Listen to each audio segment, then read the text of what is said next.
Kids Mini Kitchen, Real Cooking Set. Hello mga guys! Welcome back to our vlog, Charis! So ito na nga, ito pala yung gift namin kay Frida nung Christmas. Napakaganda niya talaga mga guys, kaya deserve niyang i-flex. Real mini cooking set talaga siya guys, as in nakakaluto talaga siya. Ayan, kompleto na talaga siya. Merong mga kawali, may kaldero, ayan, may mga takip, may pang mold pa nga siya eh. Merong kutsilyos, syempre, pang batang kutsilyo, safe naman sa mga bata. Ayan, may pang steamer pa. Naka-bubble wrap pala siya yan guys, at may mga plastic. So, ayan yung mga bubble wrap niya. Actually guys, nabuksan na talaga namin yan. So, sobrang excited ko. Hindi lang si Frida ang excited, pati ako. Tapos, may lagayan nga rin siya ng tubig eh. Siyempre, maliit lang din. Ayan, may stickers. Ayan, chopping board. At marami pang iba. Ayan yung sa tubig guys. Ang ganda din na yan. Tapos, ayan, yung may plato siya pagkatapos siya magluto.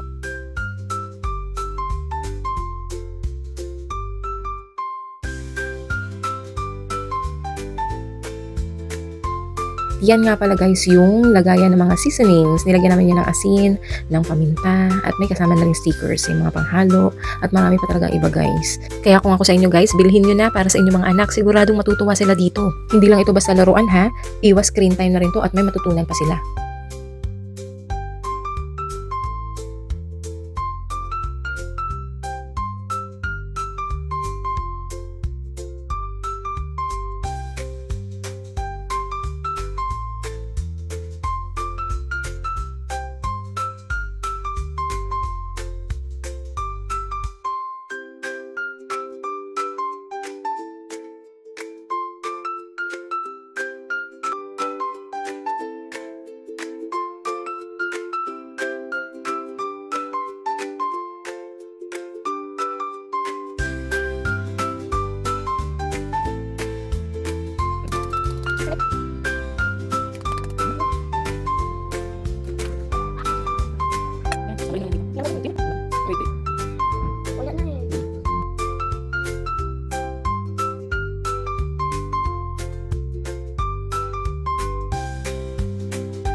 So, para sa mga magulang na naghahanap ng pang-gift na hindi lang pampasaya, kundi may matutunan talaga, sobrang recommended ko ito, ang Kids Real Mini Cooking Set.